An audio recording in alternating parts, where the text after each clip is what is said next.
Students, in the last lecture आपको समझ आया था हाइपोगाइनस, पेरीगाइनस और एपिगाइनस फ्लावर्स क्या होते हैं। हाइपोगाइनस फ्लावर्स जो हैं, अगेन याद रखिए, सुपीरियर फ्लावर्स को हाइपोगाइनस फ्लावर्स कहा जाता है। सुपीरियर मतलब और सुपीरियर मतलब क्या होगा, ओवरी सुपीरियर है। एपिगाइनस को क्या कहा जाता है, इन्फीरियर फ्लावर। और पेरीगाइनस जो है हाफ इन्फीरियर बोल लीजिए, हाफ सुपीरियर बोल लीजिए। सुपीरियर फ्लावर जो है वो सुपीरियर क्यों है, यहाँ पे गाइनोशियम खुद को सुपीरियर फील करता है। वो कहता है कि आज मैं ऊपर, तुम सब नीचे। ठीक है, तो गाइनोशियम जो है वो टॉप मोस्ट पोजीशन पे होता है। देखिए, सेपल्स गाइनोशियम से नीचे ही, सारे के सारे जो फ्लावर्स हैं वो गाइनोशियम से नीचे ऑरिजिनेट कर रहे हैं। हाँ, आपको ऐसा लग रहा होगा कि ये गाइनोशियम के ऊपर से ही तो ऑरिजिनेट कर रहे हैं। नहीं नहीं नहीं नहीं, साइड से ही, नीचे से ऑरिजिनेट कर रहे हैं। ठीक है, तो सुपीरियर सुपीरियर बड़ा ऊपर कौन उड़ रहा है आपका, ये फ्लावर, ओवरी।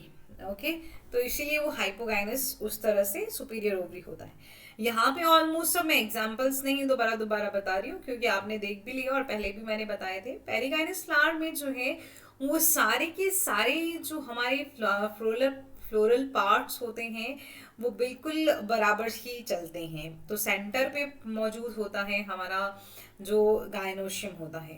पेरीगाइनस में एग्जैक्टली हमारे पास बिल्कुल नीचे होता है। देखिए, सबसे नीचे देखो ओवरी है, बिल्कुल थैलेमस में एनक्लोज्ड ओवरी है, और बाकी के पार्ट्स उससे ऊपर से ओरिजिनेट हुए हैं। तो ऐसे फ्लावर को हम कहते हैं पेरीगाइनस फ्लावर। बेचारी ओवरी बोल रही थी पहले, आज मैं ऊपर और बाकी सब हैं नीचे, सब मेरे से पीछे, लेकिन ओवरी यहाँ सबसे पीछे हो गई। तो epigynous flower, not perigynous, epigynous flower जो है उसमें ओवरी इंफीरियर होती है। एक एक चीज याद रखें, sunflower and guava ovary inferior, sunflower and guava अमरूद और सूरजमुखी। ओके, फिर मैंने कहा था कि हम बात करेंगे इन्फ्लोरेसेंस के बारे में। ये क्या दिखाई दे रहा है आपको, ये है टाइप्स ऑफ इन्फ्लोरेसेंस। जो व्हाइट कलर का फ्लावर है, एग्जैक्टली देखिए उसमें ऊपर नए नए फ्लावर हैं, नीचे पुराने पुराने हैं। इसके एग्जैक्ट अपोजिट वॉयलेट कलर में आपको दिखाई दे रहा है, ऊपर पुराने हैं, नीचे नए नए फ्लावर हैं। तो एक है एक्रोपेटल, एक है बेसिपिटल। तो रेसिमोस एंड साइमोस। रेसिमोस जो है उसमें आपको एक्रोपेटल दिखाई देता है। एक्रोपेटल का क्या मतलब होता है, एक्रोपेटल का मतलब होता है नए नए फूल ऊपर हैं, पुराने पुराने फूल जो हैं वो नीचे हैं। This is acropetal succession. ठीक है, अब इसमें क्या होगा कि जो मेन एक्सिस है, मेन एक्सिस जो है हमारे पास, वो टर्मिनेट नहीं होगा, उस एक्सिस पे फ्लावर नहीं लगा होगा। ठीक है, खाली होगा। ये साइड साइड में फ्लावर्स हैं, मेन एक्सिस पे कोई फ्लावर नहीं होगा। टिप कॉन्टिन्यूअसली ग्रो करती रहती है। In case of racemose inflorescence, tip continuously grow करती रहती है। ठीक है, समझ गए। साइमोस में क्या होता है, साइमोस में जो टिप है वो एक टाइम पे आके रुक जाता है, उससे आगे वो नहीं ग्रो करता है। सक्सेशन कैसा होगा, बेसिपिटल सक्सेशन होगा। क्यों बेसिपिटल सक्सेशन होगा, जैसा कि हम देख पा रहे हैं, नए फ्लावर्स जो हैं वो नीचे की तरफ हैं, पुराने जो हैं वो ऊपर की तरफ को हैं। Is it clear to you all? ठीक है, और मेन एक्सिस जो है, it will terminate in a flower, it will end in a flower, it will end in a flower.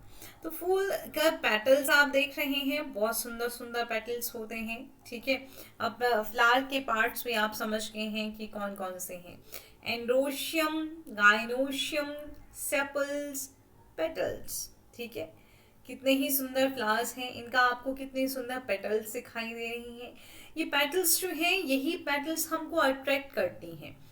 लेकिन सब फूल का जो पेटल्स होती हैं वो अलग अलग होती हैं। ठीक है, एक बार फिर से आप इसको रिवाइज कर लेंगे, आपको क्या क्या बताया गया था। ये है कैलिक्स, कैलिक्स में क्या होता है, जो सेपल होता है, कोरोला पेटल होता है, एंड्रोशियम एंथर और फिलामेंट मतलब स्टेमन को हम बोलते हैं, स्टेमन के बॉल को एंड्रोशियम, और कार्पेल के बॉल को हम कहते हैं गाइनोशियम। एक अकेला कार्पेल पिस्टल कहलाता है।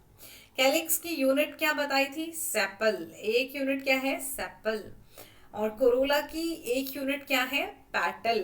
कोरोला किससे मिलके बनेगा? पैटल। ये देखिए कैलिक्स आपको नजर आ रहा है। इनफैक्ट ये चीजें मैं आपको प्रीवियस वीडियोस में बता चुकी हूँ।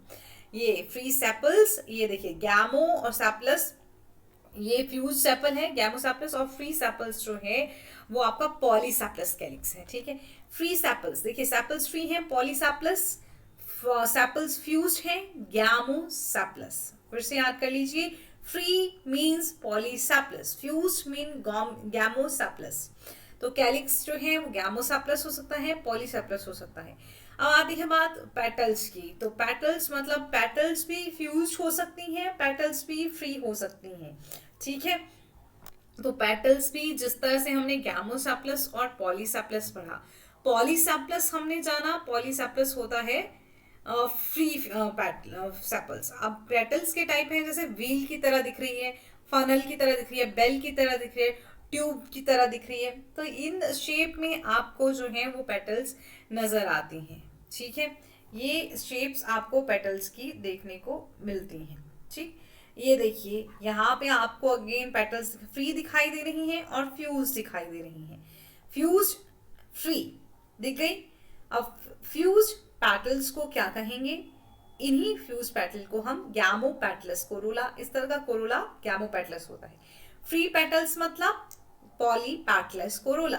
तो free petal, free sepal, polypetalous या पॉलीसेपलस। ठीक है, फ्यूज गैमोसेपलस या गैमोपेटलस। ठीक है, तो इस तरह से हम नाम लेते हैं। क्लासिफिकेशन के टाइम पे भी इन सब चीजों को हम ध्यान में रखते हैं। आपने की पढ़ा था ना कि की जो है ये दो स्टेटमेंट होंगी, गैमोसेपलस है या नहीं है ना? है तो आप चूज करेंगे, दूसरी को आप रिजेक्ट करेंगे। दो लीड दी जाती है उसमें, लेग। तो फ्लावर्स जो है फर्दर इसका एस्टिवेशन होता है, इसके सेपल्स और पेटल्स का एस्टिवेशन। एस्टिवेशन होता है arrangement of sepals and petals. Velvet aestivation देखिए ट्विस्टेड होता है, इम्ब्रिकेट एस्टिवेशन होता है, वैक्सिलरी एस्टिवेशन होता है। इसके अलावा एक और होता है क्विंकुंशियल एस्टिवेशन।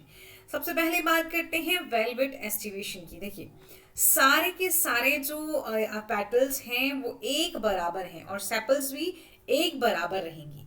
सारे के सारे सेपल्स और पेटल्स जो हैं देखिए 5 हैं तो 5 बनाई गई हैं, बिल्कुल बराबर हैं। ट्विस्टेड में देखिए एक एंड अंदर है, एक बाहर है, एक एंड अंदर है, एक बाहर है, एक अंदर है, एक बाहर है। आप लोगों का काम है ये सारी की सारी जो है आपने मुझे बना के भेजनी है। आपने काम वीडियो देखा तो आपको ये सब बना के भेजना है। इंडिकेट में देखिए एक पूरा का पूरा अंदर है, वीडियो को पॉज कर लीजिएगा। एक पूरा का पूरा बाहर है और 3 जो है वो ट्विस्टेड हैं। इम्ब्रिकेट में याद रखना एक पूरा अंदर, एक पूरा बाहर, 3 ट्विस्टेड होंगे। वैक्सिलरी में देखिए सबसे बाहर एक बड़ा सा पेटल होगा, उसके अंदर 2 और होंगे, उसके अंदर एक और होगा। ठीक है, ये आपको वैक्सिलरी एस्टिवेशन, पी में आपको ये एस्टिवेशन दिखाई देती है। अब ये सब आप मुझे भेजेंगे, ये सब आप मुझे ड्रॉ करके भेज देंगे। अभी मैं इस चैप्टर के जो एग्जैक्ट लेक्चर्स हैं अभी सिर्फ दिखा रही हूँ, मॉर्फोलॉजी है तो आपको पता होना चाहिए। एंड्रोशियम में एंड्रोशियम का यूनिट क्या होता है? स्टेमन होता है। हम जानते हैं इस बात को कि एंड्रोशियम का जो यूनिट है वो स्टेमन है। अब स्टेमन में भी 2 पार्ट्स होते हैं, एक आ गया फिलामेंट और जो दूसरा होता है वो एंथर होता है। ऊपर जो आपको ये लटका हुआ दिखाई दे रहा है ये एंथर है। अगर हम इसको खोल के देखें तो एंथर इस तरह से डाइथिकस, 2 थिका है इसमें, टेट्रास्पोरेंजिएट। आगे आप पढ़ेंगे एंथर सैक देख लीजिए। इन एंथर सैक में पॉलन ग्रेन्स हैं। 12th क्लास में आपको पूरा स्ट्रक्चर बताया गया है एंथर का। ठीक है, अब बात करते हैं अपना गायनोशियम की भी। और पॉलन ग्रेन कहाँ बनेंगे? पॉलन सैक्स में। पॉलन ग्रेन में मेल गैमीट बनेगा। देखिए स्टेमन्स ऑफ डिफरेंट लेंथ, आपको अलग अलग लेंथ के जो हैं वो स्टेमन्स दिखाई देते हैं। मस्टर्ड में हो सकता है थोड़ा ज्यादा बाहर को हो, ठीक है, और सैल्विया में अंदर को हो। ठीक, 2 लंबे 2 छोटे हों, 4 लंबे 2 छोटे हों, इस तरह से भी हो सकता है। तो आप डाइडायनामिस एंड टेट्राडायनामिस कंडीशंस होती हैं। अब मस्टर्ड में, सैल्विया में भी आपने पढ़ा। ये एपीपेटलस स्टेमन का मतलब क्या है? पेटल्स के साथ फ्यूज्ड है। वहां ध्यान से देखिए स्टेमन जो है वो पेटल्स के साथ फ्यूज्ड है। Epipetalous condition. एपीफिलस कब होता है? जब पेरियंथ, यहाँ आपको पेटल, आपको कोई सेपल नजर आ रहा है? नहीं आ रहा है। तो जब सेपल्स और पेटल्स जो हैं उनको डिफ्रेंशिएट नहीं कर पाते तो उनको एपीपेटलस कहते हैं हम। ठीक, ये देखिए ये फ्री स्टेमन्स हैं यहाँ पे, लेकिन एपिफिलस कंडीशन में है, ऐसा है ना पीछे एपिफिल। और चाइना रोज में फ्यूज स्टेमन्स आपको दिख रहे हैं, और पी फ्लावर में और लेमन में भी आपको फ्यूज स्टेमन्स ही दिखते हैं। ये एक एक चीज पढ़ेंगे, लेकिन अभी मैं आराम आराम से दिखा रही हूँ। ध्यान से देखिए, चाइना रोज पे सारे के सारे स्टेमन्स जो हैं वो यूनाइटेड हैं एक बंडल में, ठीक है। मोनो अडल्फस कंडीशन इसको कहते हैं। जब स्टेमन्स एक साथ एक बंडल में होते हैं तब हम उसको मोनो अडल्फस कंडीशन कहते हैं, और जब दो बंडल्स में बनते हैं तो हम उसको डाई अडल्फस कंडीशन कहते हैं। जैसे 10 हैं आपके पास, 6 एक का बंडल एक बन गया, 4 का एक बन गया, तो डाई अडल्फस कंडीशन हो गई, है ना। स्टेमन United into more than one bundle, एक से ज्यादा हो गया तो पॉली अडल्फस कंडीशन कहते हैं। एक से ज्यादा अगर हमको बंडल दिखाई देंगे तो पॉली अडल्फस कंडीशन कहते हैं। आपको डाइडाइनमिस और टेट्राडाइनमिस भी बताया मैंने, एग्जैक्टली और बताऊंगी लेक्चर के दौरान। डाइडाइनमिस में 2 लंबे 2 छोटे, है ना, और टेट्राडाइनमिस में 4 लंबे 2 छोटे, इस तरह से हो सकते हैं, ठीक है। तो आपने देख लिया मोनो अडल्फस, जब सारे के सारे स्टेमन एक ही वर्ल बनाएंगे। अब ये आता है आपके पास गाइनोशियम का, ये देखिए कार्पल्स। मस्टर्ड और टोमेटो में आपको दिखाई दे रही हैं फ्यूज कार्पल्स, और फ्री कार्पल्स देखिए नीचे लोटस में और रोज में आपको फ्री कार्पल्स दिखाई दे रही हैं। तो जब कार्पल्स फ्यूज होते हैं हम सिनकार्पस कहते हैं, जब कार्पल्स फ्री होते हैं तब एपोकार्पस कंडीशन कही जाती है। ये कंडीशंस याद रखिए। कार्पल्स टोमेटो में देखिए कार्पल्स का पता नहीं लग रहा है, एक साथ जुड़ गई हैं, तो कंडीशन जब बिल्कुल फ्यूज कार्पल हैं एपोकार्पस कंडीशन नहीं सिनकार्पस कंडीशन होती है, और फ्री कार्पल्स पे एपोकार्पस होती है। 3 हिस्सों में डिवाइडेड होता है, सबसे ऊपर वाला सिग्मा है, लंबा सा स्लैंडर सा स्टाइल होता है, और सबसे नीचे दिखाई दे रही है आपको ओवरी। ये 3 हिस्से आपको देखने को मिलते हैं किसमें, बताइए जल्दी से। ये 3 हिस्से आपको देखने को मिलते हैं गाइनोशियम में, ठीक है। पहले आपका मैं विजन क्लियर कर रही हूँ, ठीक। अब गाइनोशियम में जो है ओवरी होती है, ओवरी के अंदर ओव्यूल होते हैं। ये काम एक तो एस्टिमेशन आपने बताना है मुझे, एक प्लेसेंटेशन भी बताना है, किस तरह से प्लेसेंटा के आसपास, ओवरी के अंदर को प्लेसेंटा होता है, प्लेसेंटा के आसपास ये ओव्यूल अरेंज है, उसको प्लेसेंटेशन कहते हैं। ये सीड देख रहे हैं आप, ये सीड है, ठीक है, ये सीड है और ये फ्रूट है, लेकिन ये फॉल्स फ्रूट है, ये ध्यान रख लीजिएगा, एप्पल में फॉल्स फ्रूट बनता है। अब ओवरी जो है वो फ्रूट में कन्वर्ट होती है, और ओव्यूल जो है वो सीड में कन्वर्ट होता है, ठीक है। अब ये देख सकते हैं आप प्लेसेंटेशन, आप यहाँ पे ध्यान से देख सकते हैं clearly. Axile placentation, parietal placentation, basal placentation, free central placentation, marginal placentation. Marginal placentation आपको पी में दिखाई दे रहा है, ठीक है। Let's come to axile placentation, जो आपको खट्टे खट्टे टमाटर में और नींबू में देखने को मिलती है। ध्यान से देखिए, ये प्लेसेंटा है और प्लेसेंटा के ओव्यूल्स हैं, और आपको इसमें सेप्टेशन नजर आ रही है। हो गया क्लियर कि प्लेसेंटा है, प्लेसेंटा के बीच में से ऐसे निकले हुए हैं ओव्यूल्स, और सेप्टेशन है, एक्साइल में सेप्टेशन है। पेराइटल में, पेराइटल मतलब पेरीफरी पे, देखिए प्लेसेंटा पेरीफरी पे है और वहीं से ओव्यूल ओरिजिनेट हुए हैं। तो पेरीफरी पे जब आपको दिख रहा है तो वो हो गया पेराइटल। ध्यान से देख रहे हैं आप, ये क्या हो गया, पेराइटल प्लेसेंटेशन, ठीक है। और ये हो गए ओव्यूल आपके, ये हो गया आपका पेराइटल प्लेसेंटेशन। क्लियर है या कोई डाउट है? पेराइटल प्लेसेंटेशन आपको देखने को मिलता है क्यूक्यूम्बर में और मेलॉन में, ठीक है।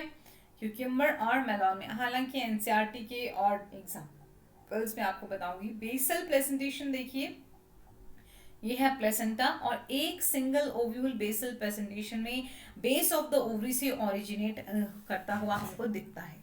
तो ये होता है बेसल प्लेसेंटेशन की प्लेसेंटा है और प्लेसेंटा में ओवरी के बेस से निकल रहा है।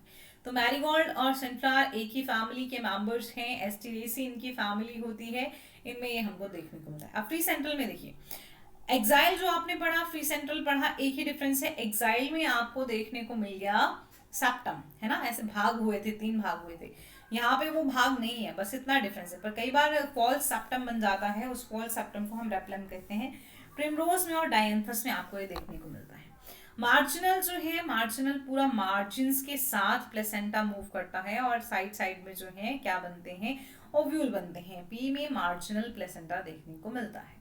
ओवरी के ऐसे मार्जिन्स के अलाउंग जो है वो प्लेसेंटा मूव कर रहा होता है। तो अब मैं चैप्टर पढ़ाना शुरू कर दूंगी आपको इसके बाद। आज मैं यहाँ प्रेजेंटेशन तक ही आपको बताऊंगी, ठीक है। आगे कैलिक्स का पढ़ लिया हमने, कोरोला पढ़ लिया हमने, एंडोशियम पढ़ लिया हमने और गाइनोशियम भी पढ़ लिया। अब इसके बाद पहले मैं आपको लेक्चर दूंगी, उसके बाद फर्दर हम देखेंगे। तब तक के लिए थैंक यू।